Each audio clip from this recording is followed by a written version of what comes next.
Have you ever walked past a designer store, seen a handbag with a 4 or 5 figure price tag, and just thought, how do they sell that? It's a question that baffles many of us. How does an industry that sells things most people don't technically need manage to rake in billions upon billions of dollars every single year?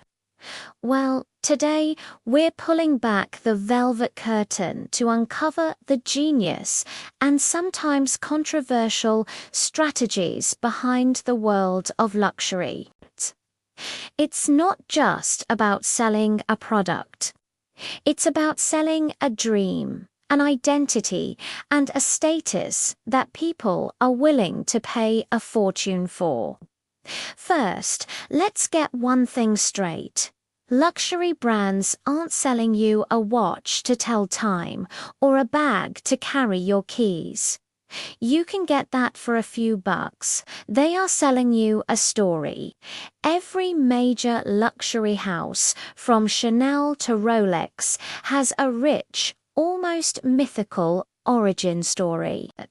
Think of Coco Chanel liberating women from corsets, or the story of how the Hermès Birkin bag was sketched on an airplane sick bag for Jane Birkin herself. These aren't just marketing tales. They are the bedrock of the brand's identity. They create an aura of history, artistry, and significance. When you buy that product, you're not just buying leather and thread, you're buying a piece of that legacy. You're becoming part of the story. It's an incredibly powerful psychological tool. The next pillar of the luxury empire is manufactured scarcity. Have you ever tried to walk into a Hermès boutique and just buy a Birkin or Kelly bag?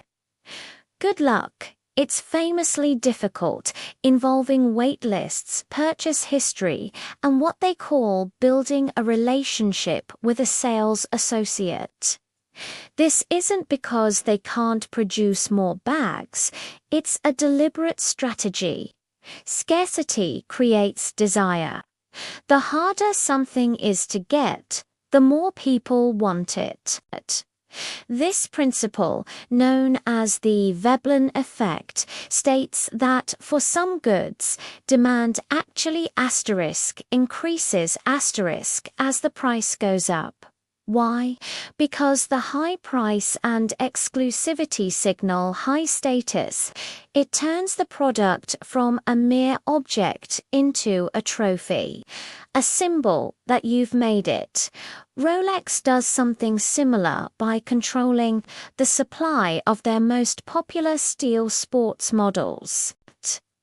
This creates a red-hot secondary market where watches can sell for double or even triple their retail price, which only fuels the desire for the brand even more.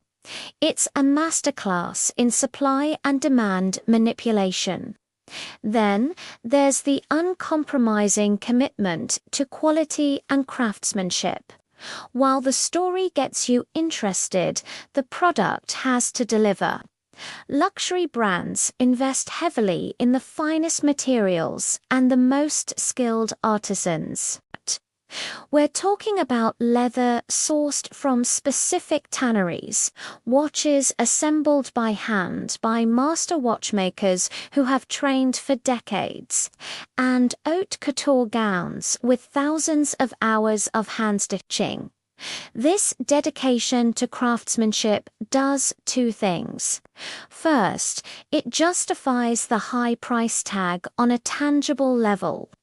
You can feel the difference in the weight of the fabric, the smoothness of the leather, the precision of a watch movement.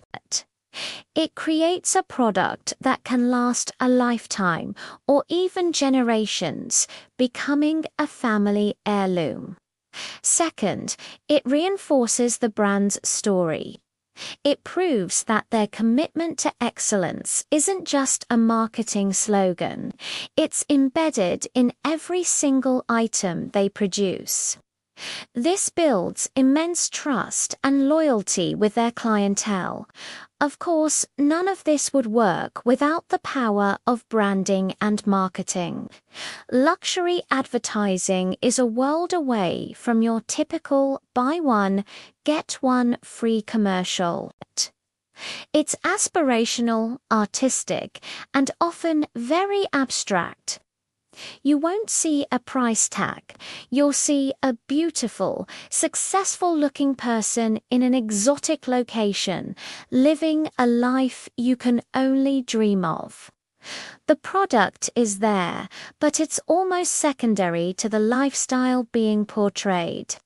The message is clear: buy our product, and you can have a piece of this life.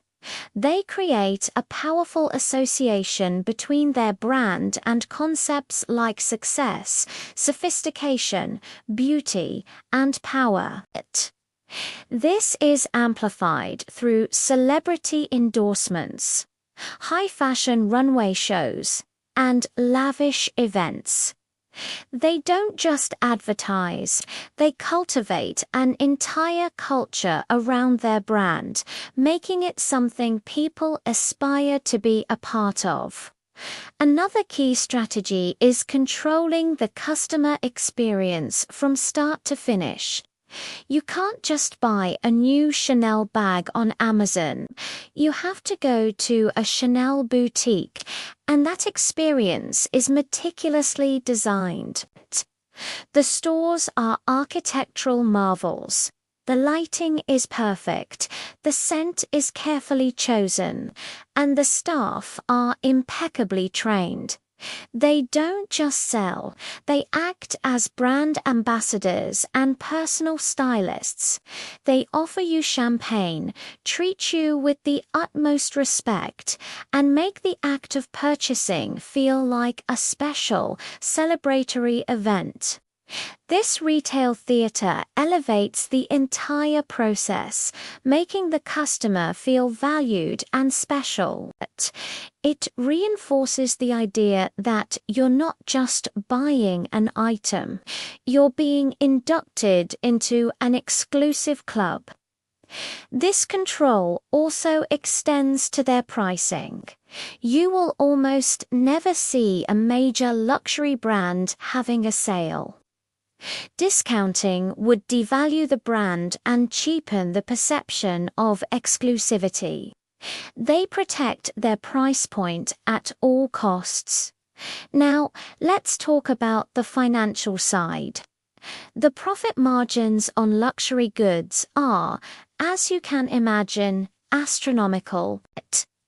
The cost of materials and labor, while high, is a fraction of the final retail price. The rest of that price covers the massive marketing budgets, the prime retail real estate, and, of course, pure profit. But here's the interesting part. Their most accessible products, like perfumes, sunglasses, and small leather goods like wallets or card holders, are often the real cash cows. These are what marketers call entry-level products. Someone might not be able to afford a $10,000 handbag, but they can afford a $100 perfume or a $300 pair of sunglasses. These items allow a wider audience to buy into the brand's dream without the massive price tag. They act as a gateway, hoping that today's perfume buyer will be tomorrow's handbag customer. This strategy allows them to capture a huge market and generate massive revenue streams that fuel the more exclusive high-fashion side of the business. Finally, the luxury industry has mastered the art of evolution while honoring tradition. They understand that to stay relevant, they have to appeal to new generations. This is why you see historic European fashion houses collaborating with streetwear brands, embracing social media influencers, and appointing younger, edgier creative directors. It's a delicate balancing act.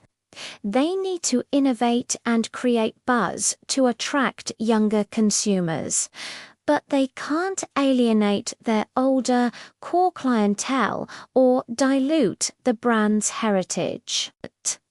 When they get it right, like Gucci did under Alessandro Michele, it can lead to explosive growth. They successfully blend their timeless legacy with contemporary culture, ensuring their story continues to resonate for generations to come. So, the next time you see that impossibly expensive watch or handbag, you'll know it's so much more than just an accessory.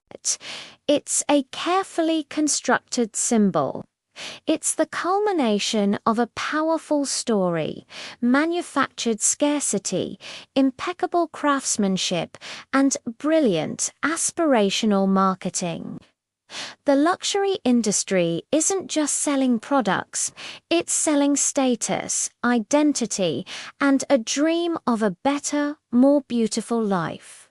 And for that, it seems, the price is almost irrelevant.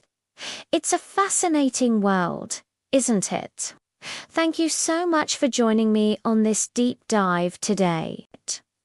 If you found this interesting, please hit that like button and subscribe for more content just like this. And I'd love to hear your thoughts in the comments. What's your take on the world of luxury? Let me know down below. Thanks for watching, and I'll see you in the next one.